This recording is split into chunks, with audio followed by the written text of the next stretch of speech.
निकम्मे खच्चर साले, घोड़े जैसे दिखते हैं लेकिन गधा भी बेहतर है तुम लोगों से। एक लड़की को संभाल नहीं सकते, पैसे लिए मुझसे लेकिन काम मैं कर रहा हूं। ससुराल में अपना जश्न मनाने आ रहे हो क्या?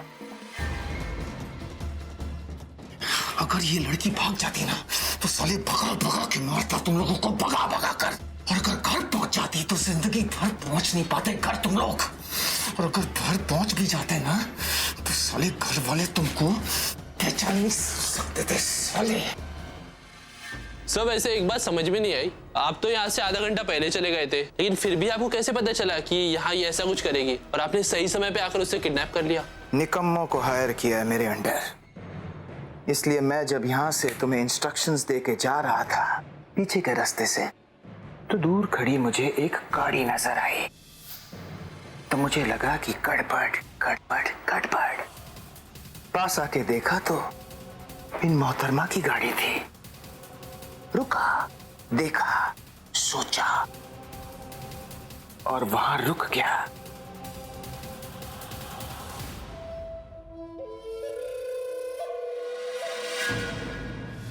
सही था मैं, तुम लोग मेरे एक्सपेक्टेशन से ज्यादा निकम्मे निकले। अरे पकड़ना तो दूर, तुम लोग इसका पीछा भी नहीं कर सके। मालूम तक नहीं था कि ये तुम्हारा पीछा कर रही थी। अच्छा हुआ सर ने पकड़ा, वरना इनके साथ साथ पुलिस की भी मार खानी पड़ती थी। पुलिस की धमकी दे रही थी ना।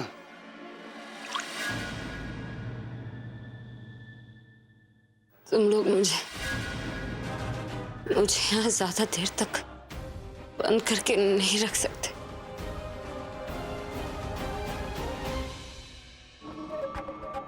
प्रज्ञा जी, प्रज्ञा जी सपना देख रही हैं आप? प्रज्ञा जी सपने में बड़बड़ा रही हैं आप? आंखें खोलिए, हकीकत में आइए।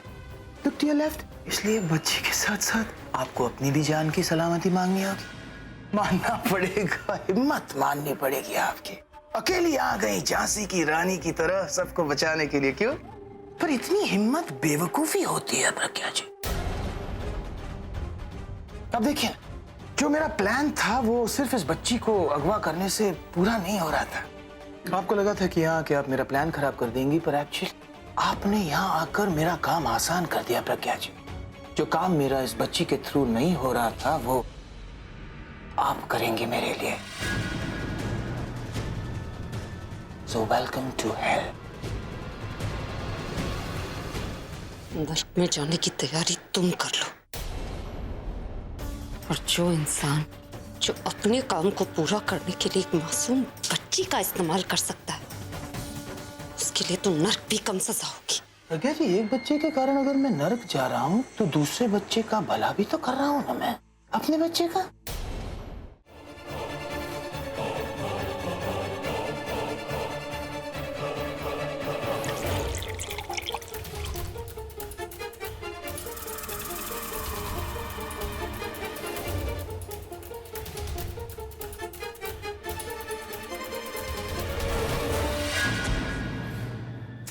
What is wrong with you? तुम्हारा दिमाग तो खराब नहीं? वैसे पैर फैला कर क्यों बैठे हुए? तो क्या लड़की की तरह बैठूं और लड़की की तरह सोचूं? Excuse me? तुम इनडायरेक्टली मुझे ताने दे रहे हो? No, my sweetheart, directly तुम्हें ताना दे रहा हूँ। देखो मुझे गुस्सा मत दिलाओ।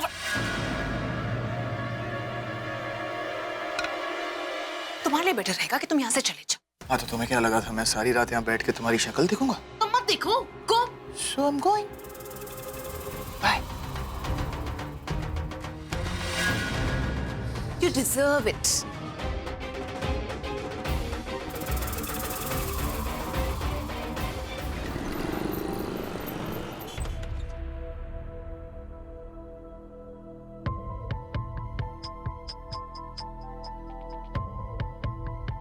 सरला जी, अरे बहन जी कैसे हो?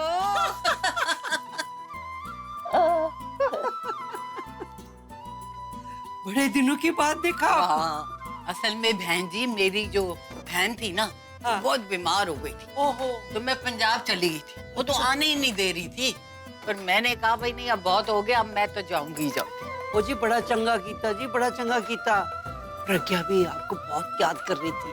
एक प्रज्ञा ही तो है जो मुझे याद करती होगी, नहीं तो सरला तो भगवान का शुक्र कर रही होगी कि अच्छा हुआ बला टली।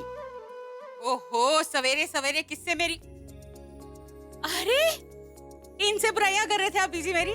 नमस्ते जी, नमस्ते, कैसे हो आप? जानकी, सबके लिए चाय लिया। आज सवेरे सवेरे कैसे इस तरफ का रास्ता कर लिया आपने? वैसे ही मेरा दिल किया था प्रज्ञा को मिल लूं। इसे है कहाँ वो, जरा बुला दो।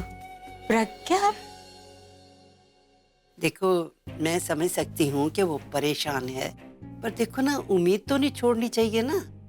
और तनु को बिल्कुल मौका नहीं देना चाहिए अपना मकसद पूरा करने के लिए। क्या हो गया? क्या अच्छा नहीं हुआ? आपको कुछ पता नहीं? प्रज्ञा ने बताया नहीं? नहीं जी, प्रज्ञा से तो मेरी बात ही नहीं हुई है। और उस दिन पार्टी में मैं आपको ही बोल के निकली थी ना, पीजी आ गए थे, तो उसके बाद ना फोन पे बात हुई है, ना ही वो मिलने आई है। क्या बात कर रही हैं? वो यहाँ आई नहीं? नहीं, वो तो अगर आई होती तो आपको सामने ही दिख जाती।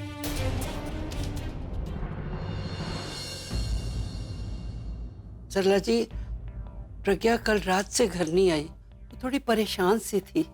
मैंने सोचा वो आपके ही यहाँ आई होगी। अभी यहाँ भी नहीं आई तो फिर वो गई कहाँ? प्रज्ञा कल रात से घर वापस नहीं आई? ये लड़की भी ना, मैं अभी फोन करती हूँ उसे। अरे ऐसे कैसे बिना बताए कहीं भी चली जाती, परेशानी हो जाती है ना।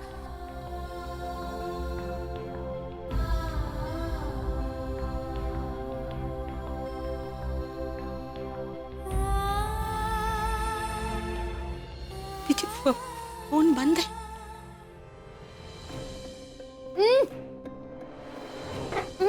क्या हुआ?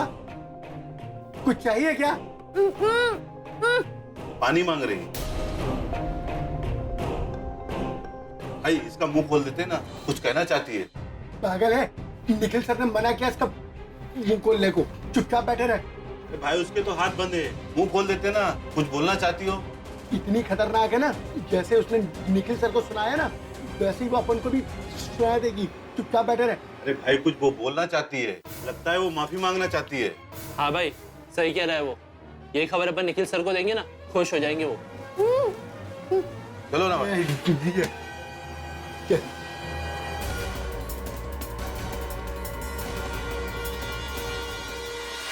क्या चल रहा है? कैसा लग रहा है प्रज्ञा जी? हाँ, मुझे सजा देना चाहेंगी या फिर अपने किए पर पछतावा हो रहा है? भागना तो नहीं चाहेंगी आप? हाँ, भागूंगी। जैसे ही मौका मिलेगा भागूंगी।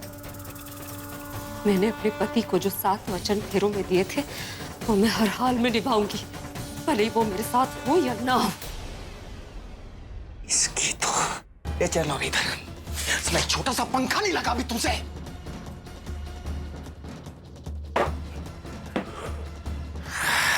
क्या प्रज्ञा जी, कभी तो कुछ अलग बोला कीजिए। हाँ? वही पुराने घिसे पिटे पतिव्रता डायलॉग्स। हाँ? अरे धमकी देनी है तो कोई डरावनी धमकी दीजिए,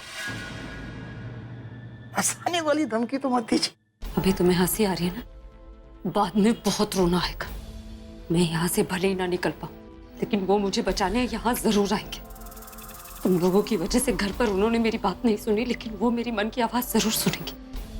और एक बार उन्होंने वो आवाज सुन ली ना, तो वो मुझे बचाने यहाँ जरूर आएंगे और तुम्हें बचने का कोई मौका नहीं देंगे। तुम्हारी जो हंसी अब टेंशन में बदल रही है ना, साफ दिखा रही है कि तुम खुद जानते हो कि ऐसा ही होने वाला है। मुझे उनसे कितना भी दूर ले जाओ, उनसे अलग नहीं कर सकते। और जब वो मुझे यहाँ बचाने आएंगे ना, तो तुम्हारा क्या हाल करेंगे ये तुम खुद जानते हो। मेरे कुछ ना बोलने से कुछ होने से रुक नहीं जाएगा। तुम्हारी शक्ल पे जो ये डर है ना, साफ बता रहा है तुम्हें इतनी हिम्मत नहीं है कि उनका सामना कर लो। Are you sure आप ये गेम खेलना चाहते हैं? अगर हार गए तो लूजर कहलाएंगे, और अगर जीत गया तो ट्रू लवर कहलाऊंगा।